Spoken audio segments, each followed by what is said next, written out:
Verses that prove that not all of the Bible is the Word of God. Part 1. No right-thinking person can believe that these biblical verses have anything to do with God at all. Exodus 11:15 and 12:12. God said, "At midnight I will pass through Egypt, and will strike down every firstborn son, from the firstborn son of the Pharaoh to the firstborn son of the slave." Leviticus 19:20-21. God says, "If a man sleeps with a woman who is a slave girl, engaged to be married, but who hasn't been given her freedom yet, then if he kills a sheep, his sin will be forgiven." Leviticus 21:9. God says, "If a priest's daughter becomes a sex worker, she must be burned to death." Deuteronomy 21:18.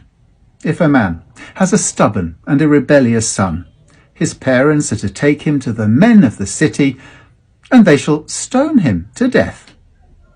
Leviticus 21:16.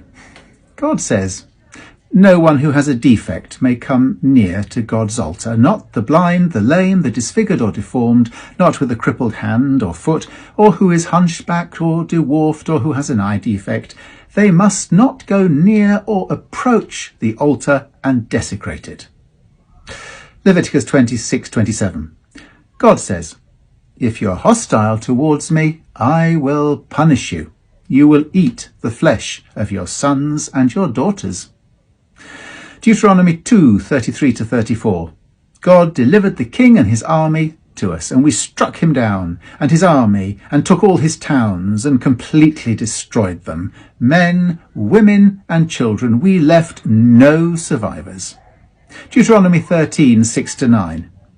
If your very own brother, or your son, or daughter, or the wife you love, or your closest friend says, "Let us go and worship other gods," then show them no pity. You must certainly put them to death, your hand being the first to stone them to death. Deuteronomy 21:18-21. When you in war take a beautiful woman prisoner, you can shave her head and take her as your wife. But then if you're not pleased with her, you can't sell her as a slave because you've had sex with her, but you can just let her go. God is not associated with, nor did God say, any of these things. They are what men mistakenly have written, and they are not the Word of God.